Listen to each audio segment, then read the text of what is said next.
मंचावर आणि सभागृहात उपस्थित असलेले सर्व आत्मीय मान्यवर, औपचारिक संबोधन कसं करावं असा प्रश्न पडतो जेव्हा असा कार्यक्रम असतो. इतकी अनौपचारिकता संबंधात राहिलेली आहे, ती तशीच राहावी असं वाटतं. तरुण भारताचा संबंधही असाच आहे. वैचारिक दृष्टीने प्रबोधन करता करता तरुण भारत हा स्वयंसेवकांच्या जीवनातली आवश्यकता बनून गेला आहे. तरुण भारत हा वाचलाच पाहिजे असं असतं साधारणपणे. तो किती पानाचा निघतो आहे, त्याच्यातला फोटो नीट दिसतो का नाही दिसत वगैरे वगैरे सगळे किस्से जे आहेत ते असले तरी तरुण भारत पाहिजे. त्याचं कारण असं आहे, संघ आणि तरुण भारत यांचं वय सारखं आहे, जोडीने वाटचाल सुरू झाली. संघ सुरू झाला आणि तरुण भारत सुरू झाला तेव्हा या दोघांचा संबंध याचं काही कारण नव्हतं. पण कदाचित तेव्हाचं वातावरणच सगळ्यांचाच ध्येयवादी बाणा असायचा. विचार अलग अलग असले तरी प्रामाणिकता, त्याग, तपस्या या गोष्टी विशेष करून नेतृवर्गामध्ये सामान्य होते. आणि त्याच्यामुळे आणि देशावर पारतंत्र्य होतं ते दूर करणं हे सगळ्यांचंच पहिलं काम होतं. त्यामुळे वैचारिक मतभेद असले तरी आपसातले संबंध हे खूप घनिष्ठ असत. या परिस्थितीला थोडा तडा गेला गांधी मर्डर नंतर. तर ते द्वेष वाढला आणि मग तरुण भारताला संघाचा हात लागला. पूजनीय बाळासाहेबांबद्दल नितीनजींनी सांगितलं, त्यांना हा स्वतंत्र विषय घेऊन सगळ्यांना भाषण करता येईल इतकं त्यांचं मुळातून योगदान आहे या सगळ्या भाषणात. पण तेव्हापासून या विचारांचा परिपोष हा एक व्रत घेऊन याकरता तरुण भारत चालला. तो कमर्शियली कसा चालला, आता कसा आहे, ही एक वेगळी गोष्ट आहे. बातम्या, तरुण भारत म्हणजे वर्तमानपत्राचं मुख्य काम बातम्या असं सामान्य माणसाला वाटतं. त्या दृष्टीने कसं आहे याचं मूल्यमापन अलग अलग काळात अलग अलग करता येईल. परंतु विचार देणारं वृत्तपत्र हे एक काळ असा होता की ते एकमेव वृत्तपत्र विचार देणारं होतं. आणि त्या विचारांवर लोकांचा विश्वास बसत असे, कारण अनुभवाने लोक असं मानत असत की इथून जे येईल ते जे हितकारक असेल तेच येईल, जे सत्य असेल तेच येईल. आणि अप्रिय सत्य बोलू नये असा नियम जरी असला, वाणी विवेक जरी असला तरी अप्रिय सत्यही मांडायला तरुण भारत कमी करत नाही. त्याच्यामुळे त्याची एक प्रतिष्ठा उत्पन्न झाली, ती सर्व स्थितीत तशीच राहिली. याला अर्थातच कारण ज्या सगळ्यांचं अभिनंदन आज झालं आहे ते सगळेच अभिनंदन तर प्रतिनिधी रूपात झालं आहे, पण असे पुष्कळ लोक आहेत. अगदी हाताने काम करणाऱ्या माणसांपासून तर प्रबंधन बघणाऱ्या वरिष्ठ लोकांपर्यंत सगळेच एका निष्ठेने आणि एका श्रद्धेने चालले. कारण त्या सगळ्यांचा एक ध्येयवाद जे नाहीत त्यांचा होता असं म्हणावं लागतं, पण तो ध्येयवाद आहे. तरुण भारताचा तो ध्येयवाद आहे. तो ध्येयवाद असा आहे की जगाला मार्गदर्शन करणारा भारत उभा राहायला पाहिजे. आणि जगाला मार्गदर्शन करणारा भारत हा भारतीय मूल्यांच्या आधारावरच उभा राहू शकतो. म्हणून भारतीय मूल्यांच्या आधारावर स्वतंत्र भारताच्या जीवनाची पुनर्रचना आणि स्वतंत्र भारताच्या वैश्विक योगदानाबद्दल सामर्थ्याची जागृती या दृष्टीने सगळं चालू आहे. आणि जसजसं संघाचंही काम ह्याच्याच करता सुरू झालं. मी ठामपणे असं म्हणतो की डॉक्टरांच्या मनात संघस्थापनेपूर्वी विचार कोणता होता. तर इथे काँग्रेस अधिवेशन झालं ज्यात डॉक्टर हेडगेवार हे व्यवस्था प्रमुख होते, प्रबंधक वगैरे सगळी व्यवस्था पाहत. त्यावेळी त्यांनी प्रस्ताव समितीला 2 प्रस्ताव दिले होते. ते दोन्ही नाही घेतले विचाराकरता, पण त्यांनी दिले होते. एक प्रस्ताव होता गोवंश हत्याबंदीचा. दुसरा प्रस्ताव होता की काँग्रेसनी संपूर्ण स्वराज्य हे आपलं ध्येय घोषित केलं पाहिजे. ही मागणी त्यावेळच्या सगळ्या तरुणांची काँग्रेसमधल्या होती. सुभाषबाबू, जवाहरलालजी हे सगळे एका वयाचे लोक होते. त्याच्याकरता आग्रह धरत होते. आणि ज्येष्ठ मंडळी जरा दमानी घ्या, आपण एकदम झगडा करू, 1857मध्ये आपण पराभूत झालो, तसं पुन्हा होता कामा नये हा विचार मनात असल्यामुळे मग त्यांना मवाळ म्हणतात. आणि ही तरुण मंडळी जहाल पक्षात सगळे नसले तरी या बाबतीत सगळे झालो होते. त्यांनी रेटत ती मागणी 28-29 पर्यंत नेली आणि शेवटी 30मध्ये काँग्रेसने घोषित केलं. पण हा प्रस्ताव 1920च्या काँग्रेसमध्ये डॉक्टरांनी दिला. आणि त्यांनी पुढे असंही म्हटलं त्या प्रस्तावात की स्वतंत्र भारत विश्वातल्या देशांची पुंजीच्या सापळ्यातून मुक्तता करेल हेही घोषित केलं पाहिजे. म्हणजे डॉक्टरांच्या विचाराचा कॅनव्हास त्यावेळी सुद्धा हा स्वतःपासून तर विश्वापर्यंत असतो. आणि म्हणून संघ सुरू झाला तर पहिल्यांदा संघ टिकवणं हेच आव्हान होतं. जसं तरुण भारतापुढे ते होतं 48 नंतर. पण ती परिस्थिती गेली काही दिवसांनी. आणि मग सगळ्या हिंदू समाजाला आपलं म्हणणं समजलं पाहिजे याकरता काय काय करायचं, कसं करायचं, त्याला जवळ कसं आणायचं, संघटित कसं आणायचं. आत्ता जी मला परिस्थिती फिरताना सगळीकडे दिसते की हिंदू समाजात चर्च करतो संघ हे करणारच. हिंदुस्थान हिंदू राष्ट्र आहे हे सत्य आहे, म्हणजे हे संघ करणार. पण सगळे लोक अशी अपेक्षा करतात की हरकत नाही याला, पण आमचाही जरा विचार करा, जरा भारताची काळजी करा, सगळ्या भारतीयांची काळजी करा. वैचारिक दृष्टीने सगळे भारतीय म्हणजे हिंदू म्हणजेच सगळे भारतीय. हिंदू संस्कृती, हिंदू पूर्वज आणि हिंदू भूमी यांच्याशीच सगळ्यांचं नातं आहे, बाकी कशाशीही नाही. आज जे भारतात आहेत हे काही लोकांना समजलं आहे, काही लोकांना उमजूनही ते कळतं पण वळत नाही, सवयीमुळे किंवा स्वार्थामुळे. आणि काही लोकांना अजून ते कळलेलं नाही, काही लोकांना ते विसर पडला आहे. एवढाच फरक मानतो. पण लोकांमध्ये असा आहे की हिंदू आणि इतर, तर ते म्हणतात की संघाची स्थिती अशी आहे की सगळ्यांची काळजी करा. तरुण भारतालाही आत्ता जसं गडकरींनी म्हटलं की तुम्ही फक्त आम्हालाच सपोर्ट देता असं होता का माने. बाळासाहेबांनी एकदा असं म्हटलं होतं. कॉम्रेड बर्धन यांची सभा झाली, तरुण भारताची जी बातमी नव्हती.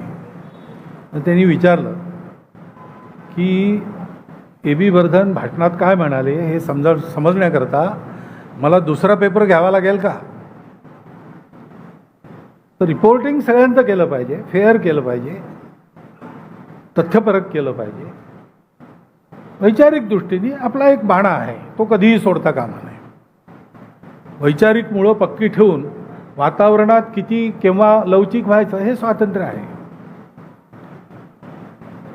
तर असं संघाचंही एक एक क्षेत्र वाढत गेलं आणि पुढे येणारा काळ असा येणार आहे या विचारांना. कारण तरुण भारती त्याच विचारांचा वारसा चालू होता.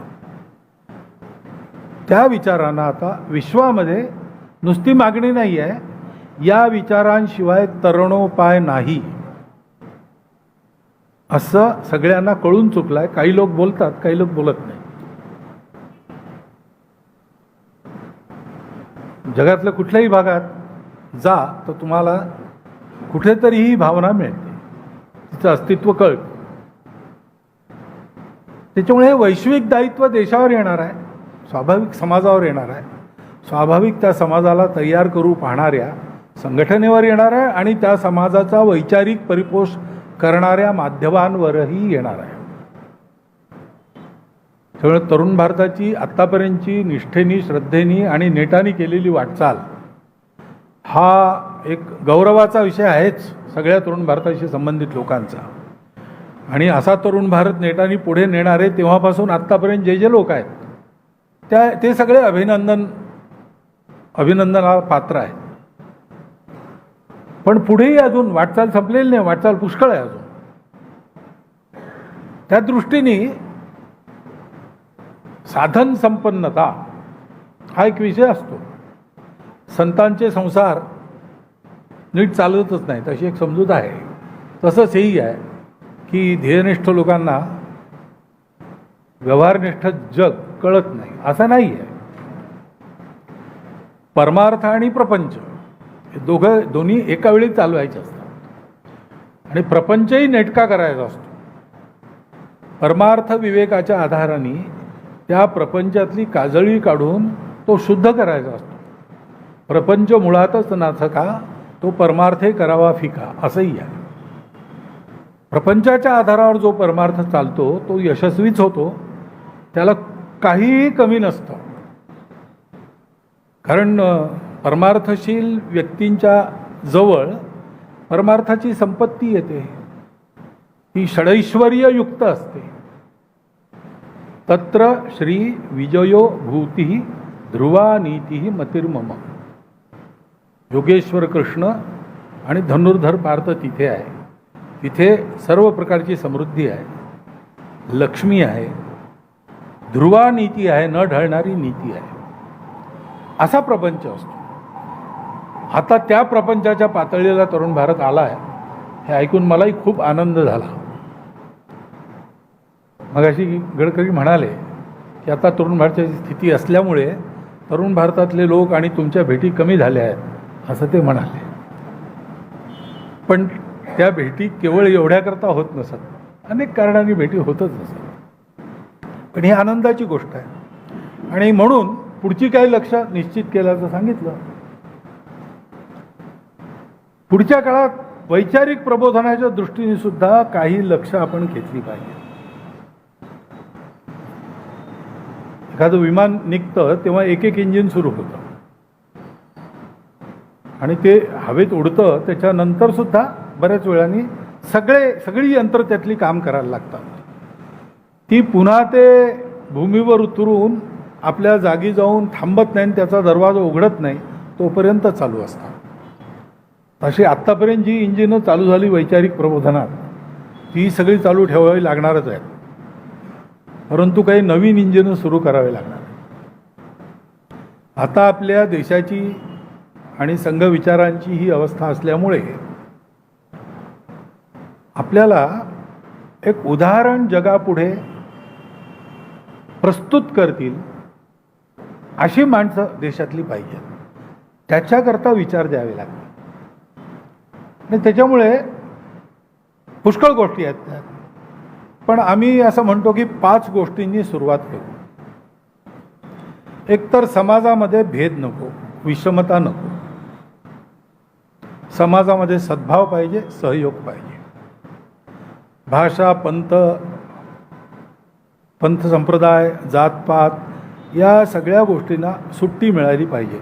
त्यांना सुट्टी मिळेल न मिळेल त्या आपल्या चालीनी जातील, फार काळजी त्याची करायची नाही. पण आपसातलं एकमेकांचं नातं हे आत्मीयतेचं असलं पाहिजे, सौहार्दाचं असलं पाहिजे, सद्भावाचं असलं पाहिजे, बरोबरीचं असलं पाहिजे.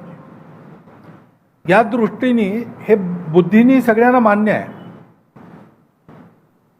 पण मनामध्ये पुष्कळ गोष्टी घर करून असतात. आणि सवयीत यायला पुष्कळ वेळ लागतो. तोपर्यंत सतत हे वैचारिक प्रबोधन व्हावं लागतं, माहीत असलेलं पुन्हा सांगावं लागतं. कारण ती सारखी सारखी आठवण मनाला झाली तर मनातल्या गाठींवर उपाय मिळतो आणि त्या गाठी सुटतात. आणि सारखं सारखं ते प्रबोधन होत असलं तर मग ते केव्हा तरी वागण्यातही उतरतं. ते झालं पाहिजे. दुसरी गोष्ट आहे की सगळ्या जगाची समस्या, भेद ही एक समस्या आहेच. जरी भारताकडे बोट दाखवत असले सगळे लोक, तरी मुळात भेद ही मुळातली उत्पत्ती बाहेरची आहे. जिथे आम्ही आणि ते अशा दोन भिंती करूनच जे जे चांगलं आहे ते आम्ही, आमच्याकरता, सगळा सदाचार वगैरे वगैरे अमुक एका गटाकरता. बाकी कोण? बाकी आहेत पण मनुष्य असूनही ते मनुष्य म्हणण्याच्या लायकीचे नाहीत, कारण त्यांनी हे मान्य केलेलं नाही. अशी विभागणी करूनच तिथे सुरू होतं. ही सगळी बाहेरची गोष्ट आहे. आपल्याकडे मुळात ते नाही आहे, पण आपण मूळ सोडलं म्हणून ते आलेलं आहे. त्या मुळाकडे परत न्यायचं. ती मुळं कोणची याची स्पष्ट आणि स्वच्छ कल्पना सगळ्यांना असावी. त्या मुळातच काही असं आहे हा भ्रम निघून जावा, याच्याकरता पुष्कळ प्रबोधन पाहिजे. परंतु आणखीन एक संकट आहे की जगात आता असे मांडणारे लोक आहेत की सगळं जे जे काही उभं झालेलं आहे सगळ्या जगात, कोणाच्याही प्रयत्नांनी, कोणत्याही विचारांनी असो, जे लोकांना आवडतं, मंगल वाटतं, पण त्याच्याकरता एक अनुशासन पाळावं लागतं. तर अनुशासनाला मुळात विरोध आहे.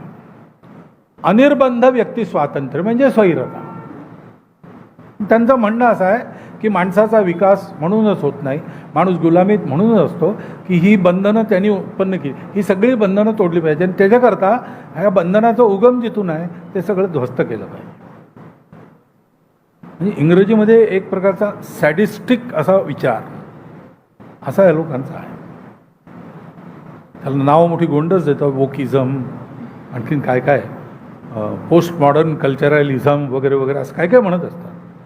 पण मुळात त्याचं सार हे आहे की आत्तापर्यंत ज्याच्यामुळे सगळं नीट चाललं, समाजाची धारणा झाली, कुटुंब एकत्र आणली, पण ते कुटुंबात लहान मुलांना वडिलांचं ऐकावं लागतं, ही गुलामी आहे. ते कुटुंब उद्ध्वस्त करा, मुलांना स्वैर होऊ द्या, आईबापांना शिव्या घालणारी मुलं काही हरकत नाही, स्वतंत्र आहेत ना, ती विचार आहे. आणि त्यांच्या हातात प्रचारही आहे. म्हणून आपण जे पाहतो चारीकडे वातावरण, की हे कळत असूनही माध्यमांमधून, बोलण्यांमधून, भाषणांमधून, पुस्तकांमधून हे सगळं येत असतं. आणि त्याच्यामुळे पृथ्वीवरल्या सगळ्या माणसांना एक धोका उत्पन्न झाला आहे याची जाणीव आहे. घर तुटेल याची जाणीव आहे. आत्तापर्यंत जी भद्रता पाळून आपण राहिलो, आपली पुढची पिढी तशी राहणार नाही याची भीतीही आहे आणि खंतही आहे. या दृष्टीने आपापलं कुटुंब सुशिक्षित करणं,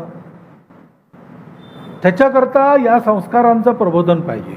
जिथे जी परंपरा आहे तिथे त्याचं प्रबोधन पाहिजे. आपल्या देशाच्या परंपरेचं आपल्या देशात प्रबोधन झालं पाहिजे. आपल्या देशात खूप विविधता असली तरी परंपरा सगळ्यांची एक आहे. स्वतःला हिंदू न म्हणणारे सुद्धा परंपरा त्यांची तीच आहे. लग्न समारंभातले शिष्टाचार तेच आहेत, गाणी वगैरे हे सगळं तेच आहे. अगदी वेशभूषा, भाषा ही सगळी तशीच आहे. कारण मुळात त्याच्या मागची दृष्टी एक आहे. त्याचं प्रबोधन व्हायला पाहिजे, विशेष करून नव्या पिढीला व्हायला पाहिजे. कुटुंब प्रबोधन गतिविधीतून संघ स्वयंसेवक ते करत असतात.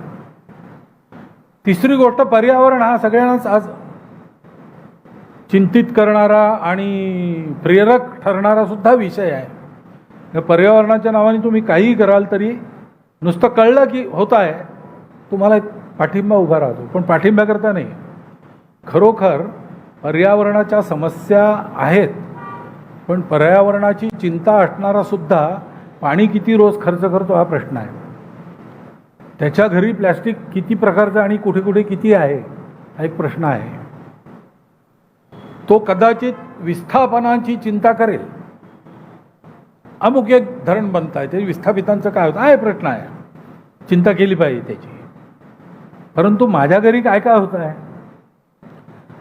मी माझं घर गावाच्या बाहेर बांधलं, त्याच्याकरता ती झाडी तोडली, त्यातनं माकडं आणि कोल्हे विस्थापित झाले, ते कुठे जाणार? आज जे वाघबीक घुसतात, माकडं वगैरे धुमाकूळ घालतात. परत ऐकलं की कोणीतरी म्हटलं की हे आता घुसायला लागले गावात. तर सोबतच्या कार्यकर्त्यांनी त्याला म्हटलं, हे नाही घुसले गावात, आपण त्यांच्या जंगलात घुसलो आहोत म्हणून ते आता गावात आहेत. ही सत्य गोष्ट आहे.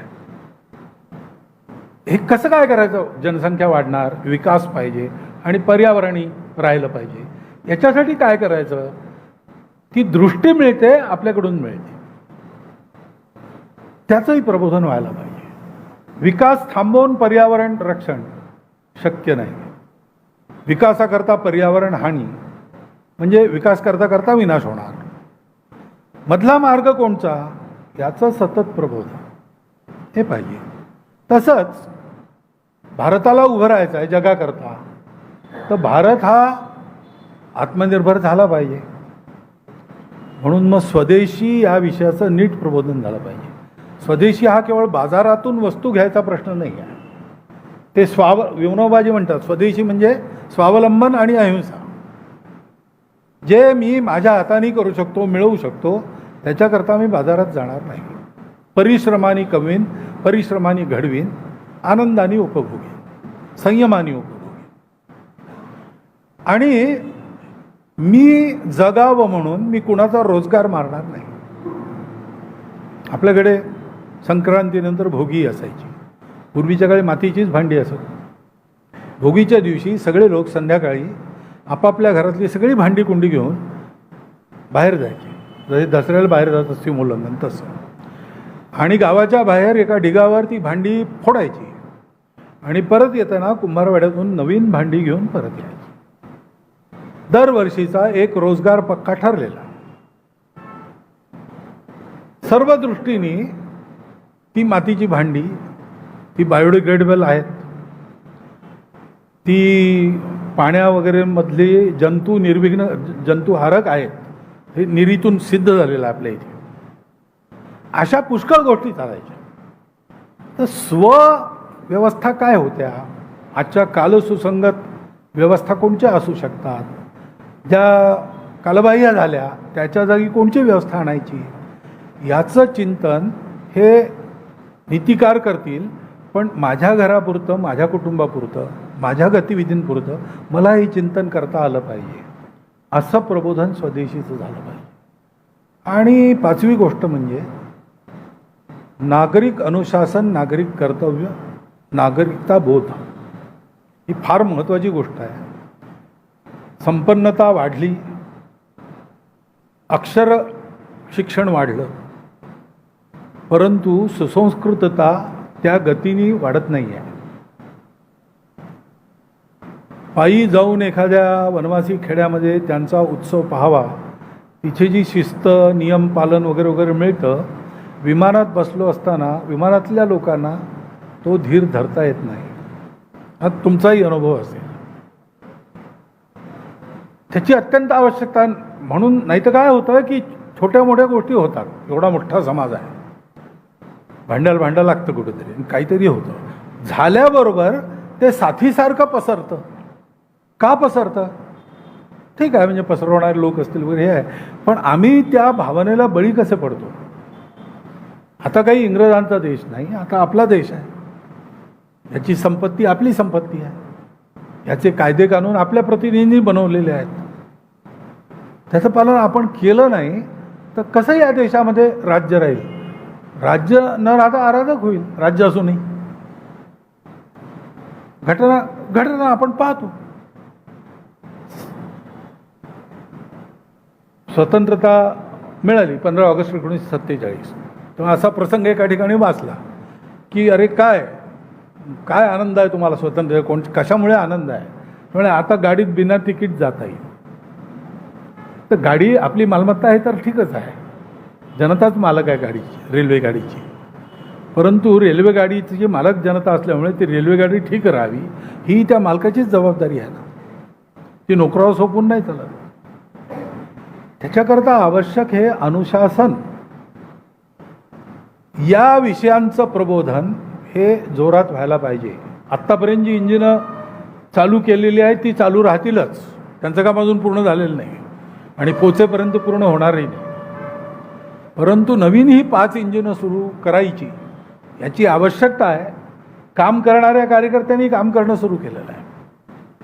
पण त्या अनुभवातून जे जे शिकायला मिळतं त्याचं नीट प्रबोधन, त्याच्यामागच्या वैचारिक बैठकीचं प्रबोधन, त्याच्यामागच्या दृष्टीची जाणीव लोकांना करून देणं, हे काम माध्यमातून व्हायला पाहिजे, सगळ्यांकडूनच व्हायला पाहिजे. परंतु तरुण भारत तर व्रती वृत्तपत्र आहे, ते नुसतं वार्तापत्र नाही, ते व्रतपत्रही आहे. आणि त्याच्यामुळे की घेतले व्रत नहे आम्ही अंधतेने लब्ध प्रकाश इतिहास निसर्ग माने, जे दिव्य दाहक म्हणून असावं याचे, बुद्ध्याची वाण धरिले करिहे धरिले सतीचे, असं तरुण भारताने ते जाणीवपूर्वक स्वीकारले असल्यामुळे एक विषय या दृष्टीने मांडला. तो काही मार्गदर्शन वगैरे नाही आहे, पण स्थिती सांगितली तुम्हाला काय आहे, ते काय करायचं ते तुम्ही जाणता, ते योग्य प्रकारे कराल हा विश्वासही आहे. आत्तापर्यंत जसं निष्ठेने नेमाने नेटाने केलं तसं पुढेही तुम्ही करीत राहाल. ते करीत राहायचं बळ श्री परमेश्वर तुम्हाला देईल, त्याच्याकडे प्रार्थना करतो आणि तुमच्या सर्वांचे धन्यवाद मानून माझे 4 शब्द सांगतो.